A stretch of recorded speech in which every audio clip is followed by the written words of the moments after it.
안녕하세요. 보다 많은 이들이 인문학의 가치를 알아주길 바라는 르네상스 랩소디입니다. 오늘은 지난 화에 못다한 칼 마르크스에 대한 이야기, 특히 생산수단의 사적 소유 폐지에 대한 이야기를 계속 이어가겠습니다. 구독과 좋아요 부탁드리며 시작합니다. 인간이 기타 동물과 확연하게 구분되는 점은 무엇일까요? 개인적으로 의미 추구 여부가 인간과 동물을 가르는 핵심 기준이 아닐까 합니다. 사람이나 동물이나 배고프면 음식을 먹죠. 식욕만큼은 동물과 사람의 큰 차이점이 없어요. 하지만 인간은 먹는 행위만으로는 만족하지 못합니다.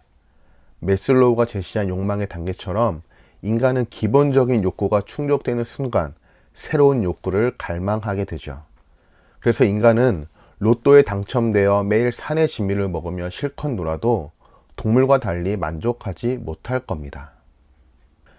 요즘 슬기로운 의사생활이라는 드라마를 즐겨보고 있는데요.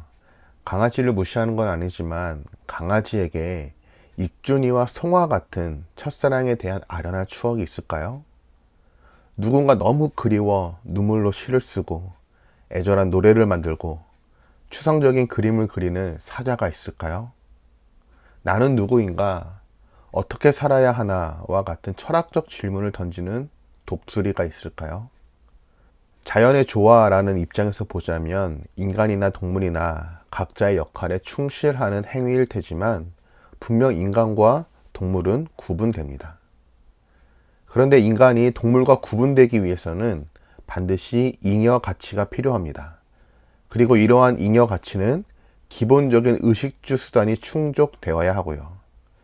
하루 종일 먹을 것을 구하고자 돌아다니고 밤마다 공포에 시달리는 일이 계속된다면 식욕, 수면욕, 배설욕, 성욕만으로 살아가는 동물과 큰 차이가 없게 되죠. 그래서 칼 마르크스 역시 바로 이 지점, 즉 잉여 가치에 주목합니다. 좀 더 쉽게 설명을 해볼게요. 철수가 하루를 생존하기 위해서는 1일 1닭을 해야 합니다. 그런데 철수가 하루 종일 노동을 해서 치킨 한 마리 값만 벌었다면 철수의 노동은 그저 생존을 위한, 즉 잉여 가치가 제로인 노동이 되죠.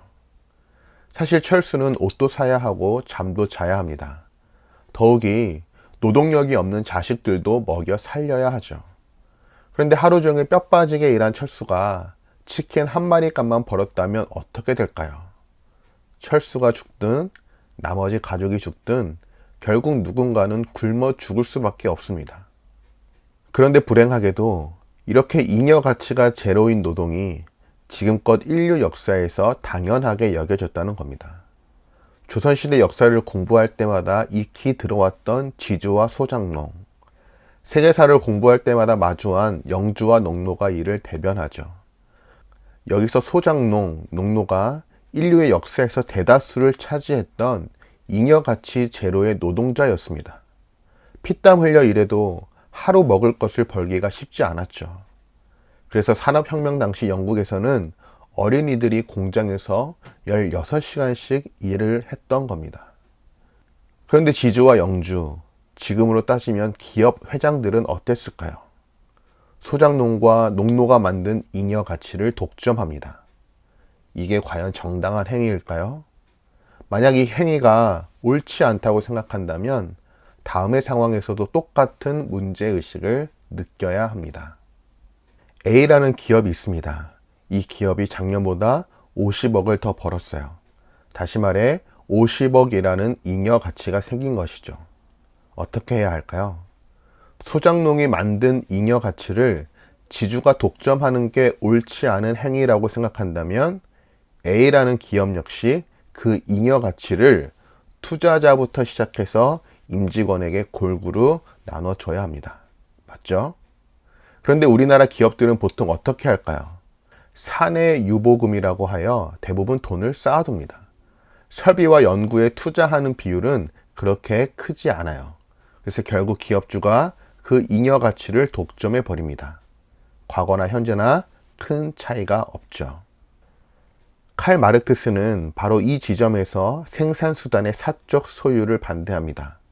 무한 욕망을 추구하는 인간의 본성상 생산수단 점유를 허용하면 잉여 가치의 균등 분배는 불가능하다고 보았기 때문입니다.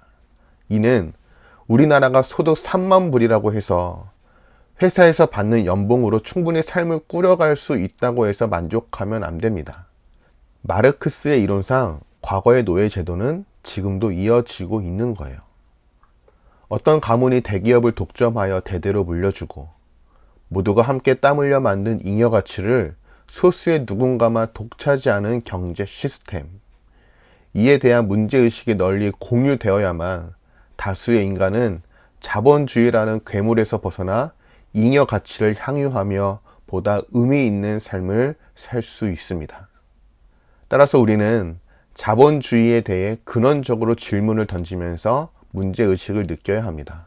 적어도 소수가 아닌 다수가 함께 잘 사는 사회를 꿈꾸는 이들이라면 잉여 가치를 기업가가 독차지하는 구조, 예전 노예 시대와 별반 차이 없는 기업가의 지배 방식 등 여러 측면을 훤히 내다보는 사람들이 다수 필요합니다. 마무리할게요. 마르크스는 잉여 가치의 정당한 분배 없이 인간다운 삶은 불가능하다고 진단했습니다.